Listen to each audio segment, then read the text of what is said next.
Hindi lang naman 30 ang halaga ng buhay ko eh. Sir! Sir! Paano nga? Paano kung ang pinakamagaling na aktor sa bansa ay hindi ang pinakasikat? At paano kung matagal na siyang nandyan pero hindi lang natin napapansin? Ganito nagsisimula ang kwento ni Mon Confiado. Hindi siya produkto ng overnight success. Hindi siya yung tipong sumikat dahil sa love team, viral clip o trending na eksena. Sa katunayan, kung babalikan mo ang pinagmulan niya, nagsimula siya sa isang simpleng buhay sa Sampaloc, Maynila, malayo sa karangyaan at spotlight. Anak siya ng veteranong aktor na si Angel Confiado, pero hindi ibig sabihin nun ay pinadali ang lahat. Sa halip, mas lalo pa nga siyang tinuruan ng disiplina. Hindi siya ipinakilala bilang anak ng artista.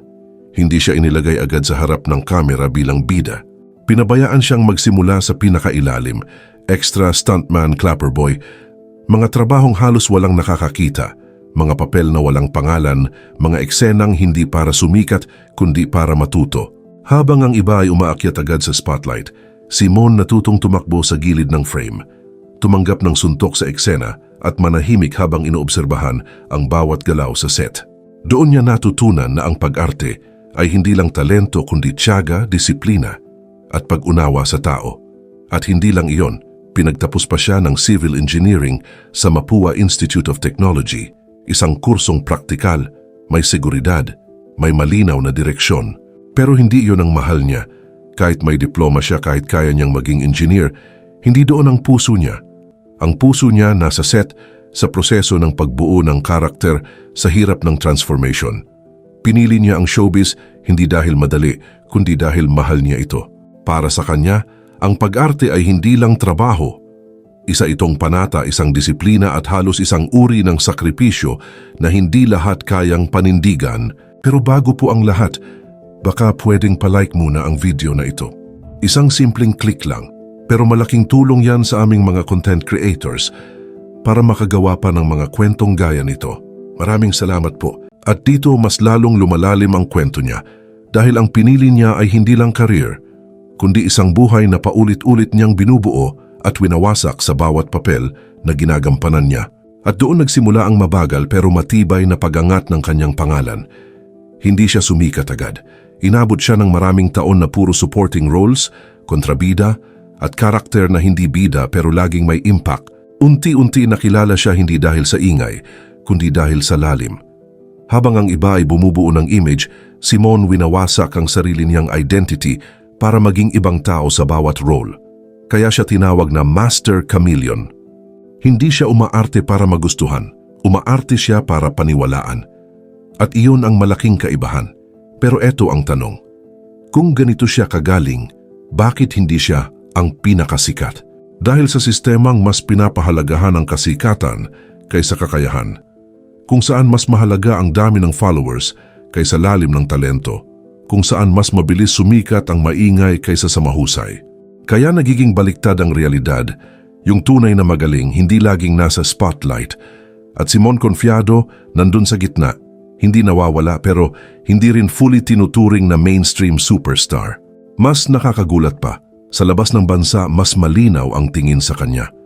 Sa international scene, hindi siya supporting actor. Isa siyang seryosong artista, isang actor's actor, isang performer na kayang makipagsabayan sa global standards. Mas na-appreciate ang kanyang method acting, ang kanyang transformations, at ang kanyang dedikasyon, mga bagay na minsan hindi napapansin sa sariling bansa.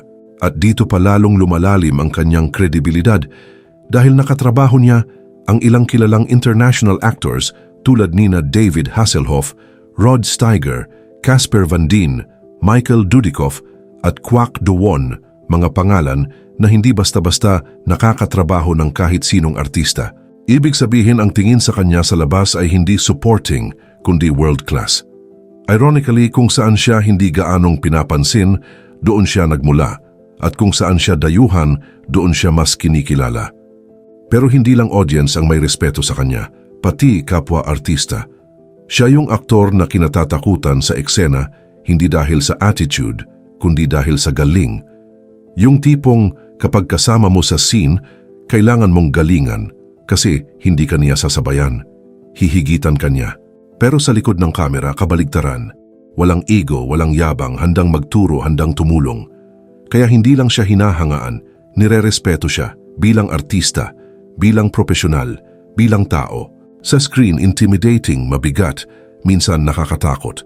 Sa totoong buhay, mabait, simple, approachable, isang kontradiksyon na bihira. At isa pang hindi napapansin, napaka-private niyang tao. Hindi siya mahilig magbahagi ng personal na detalye, hindi siya sumasabay sa ingay, hindi siya naghahanap ng atensyon. Kaya maraming nagtatanong, bakit wala siyang vlog? Sa panahon na halos lahat content creator na, si Mon pinipiling manahimik. Not because he can't, but because he doesn't need to. Para sa kanya, ang buhay ay hindi content. Ito ay karanasan. Ang paglalakbay niya, ang proseso niya, ang personal niyang buhay, hindi para gawing entertainment kundi para gawing inspirasyon sa kanyang craft. Makikita mo siya nagko-commute, sumasakay ng pampublikong sasakyan, nakikihalubilo sa ordinaryong tao. Hindi dahil kailangan niya, kundi dahil pinipili niyang manatiling simple at grounded. Isa rin siyang solo traveler, nagbabackpack sa iba't ibang bansa, nag-oobserba, nag-aaral, ginagamit ang totoong buhay bilang puhunan sa pag-arte. Hindi lang siya umaarte, pinag-aaralan niya ang buhay. Bukod dito, isa rin siyang negosyante. May mga cafe at film spaces tulad ng Cinema 76 na nagbibigay sa kanya ng kalayaan pumili ng proyekto. Hindi siya nakaasa sa industriya, kaya hindi siya kontrolado nito. Kaya niyang tumanggi sa proyekto kung hindi niya gusto at tanggapin ng maliit na role kung may lalim, isang kalayaan na bihira sa industriya.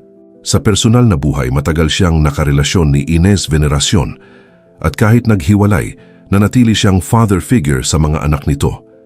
Kahit hindi siya ang biological na tatay, hindi dahil obligasyon, kundi dahil pinili niyang mahalin at alagaan ang mga batang iyon na parang sarili niyang anak.